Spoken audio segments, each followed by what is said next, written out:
महाराष्ट्र के राजस्व मंत्री चंद्रशेखर बावनकुले ने सोलापुर में एक पत्रकार सम्मेलन आयोजित किया, जिसमें उन्होंने विभिन्न महत्वपूर्ण विषयों पर अपने विचार व्यक्त किए। इस सम्मेलन में वालू माफिया, भूमि अभिलेख कार्यालय में आंदोलन, उजनी पालू, शरद पवार और संजय रावत के बारे में बयानों के साथ अन्य मुद्दों पर भी उन्होंने टिप्पणी की। तर दोन गोष्टी फारच महत्त्वाच्या आहे। एक गोष्ट खरी आहे की राज्यामध्ये वाळू माफिया जी आहे, जोपर्यंत आमचा किंवा पोलिसांचा दोन्ही अधिकारी यांना न माहीत होता जी वाळू चोरी आहे ती फार कमी आहे। पण हे निदर्शनात आमच्या आलं आहे की अनावधानानं एखादी गोष्ट घडत आहे ते ठीक आहे, पण माहीत असून मोठ्या प्रमाणावर वाळू चोरी या ठिकाणी होत आहे। त्यासाठी नवीन वाळू धोरण आम्ही जे आणलं आहे, एमसँड धोरण आणलं आहे। चोरी का होत आहे? कारण डिमांडला सप्लाय नाही आहे, मागणी आहे त्याला सप्लाय। आता राज्यातल्या 20 लाख घरांना 5 ब्रास वाळू द्यायची आहे घरपोच, म्हणजे त्यांनी आणायची, आम्ही त्यांना मोफत देऊ, रॉयल्टी देऊ, मोफत घरपोच। त्यांनी आम्ही सांगितलेल्या वाळू घाटावरून न्यायची आहे किंवा नदी नाल्यावरनं आम्ही आता फ्री केला आहे।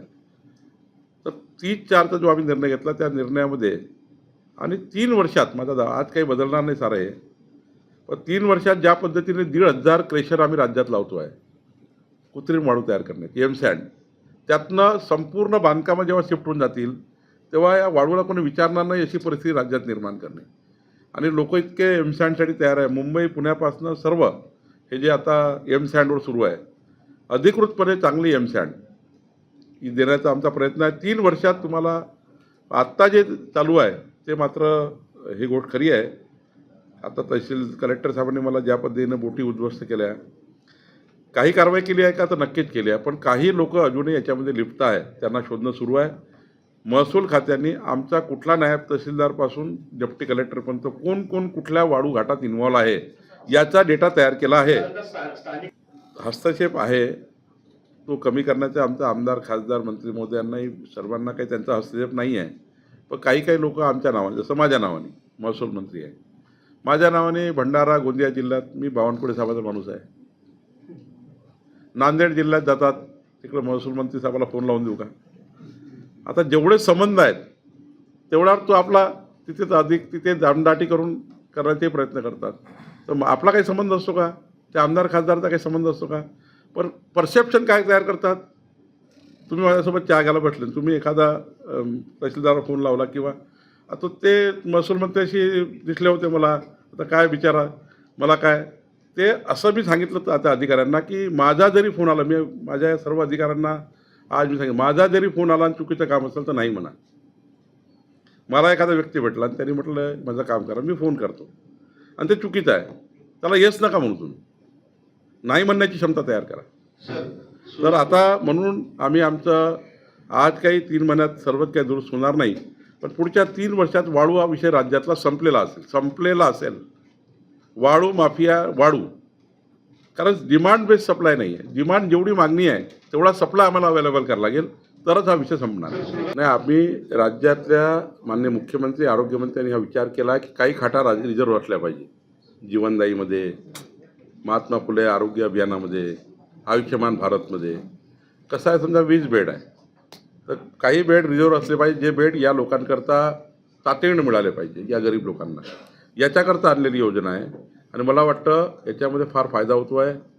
काही बेड रिझर्व्ह ठेवले पाहिजे, अचानक कोणी गरीब माणूस त्या ठिकाणी जसं आपण ICUमध्ये असतं तसंच त्या पद्धतीने हे जे रोगी आहेत, जे आयडेंटिफाय झाले आहेत किंवा जे काही आयुष्यमान भारतमध्ये बसतात, महात्मा फुले अभियानात बसतात, त्यांनाही फॅसिलिटी मिळाली पाहिजे। मी यापूर्वीच सांगितलं आहे शिर्डीच्या अधिवेशनामध्ये,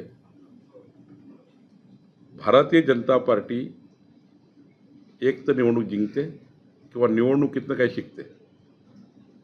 आम्ही निवडणूक हरत नाही, आम्ही निवडणुकीत, लोकसभा निवडणुकीत ज्या काही आमच्या चुका झाल्या त्यातनं आम्ही शिकलो, त्यातनं पुढं 4 महिने चांगलं काम करून आम्ही जिंकलो। त्यामुळं एखाद्या निवडणुकीत पराभव झाला म्हणून तो पराभव नसतो, आणि कोणताही पराभव परमनंट नसतो आणि कोणताही विजय परमनंट नसतो। काल कोणी जिंकलं, उद्या कोणी हरतं। त्यामुळं आम्हाला याचा आनंद आहे की राज्याच्या जनतेने भाजपाला 51.78% मतं देऊन जिंकवलं आहे आता जिंकण्या हारण्याच्या लढाईत न जाता महाराष्ट्राच्या 14 कोटी जनतेला देवेंद्र फडणवीस सरकार, आमचं सरकार हे जनतेने खूप अपेक्षेने निवडून दिलेलं आहे. जे आश्वासन आम्ही जनतेला दिले, जो मॅन्युफॅक्चर आम्ही जनतेला दिला, जो जाहीरनामा आम्ही जनतेला दिला, जो संकल्पनामा आम्ही जनतेला दिला, तो संकल्पनामा पूर्ण करण्यासाठी आता आम्हाला काम करायचं आहे पुढचे 5 वर्ष आणि पुढचे 15 वर्ष या राज्यामध्ये महायुतीचं सरकार येईल. याकरता समाजाला संपूर्ण आपल्या पाठीशी घ्यायचं आहे, समाजाच्या पाठीशी सरकार उभं करायचं आहे, सर्व समाजाला सर्व धर्माला सोबत घेऊन आम्हाला काम करायचं आहे. नाही, याच्यातला काही संबंध नाही. आम्ही शिकलो आणि जिंकलो ना आता, त्यामुळे पुढं सोलापूरवर न्याय होईल.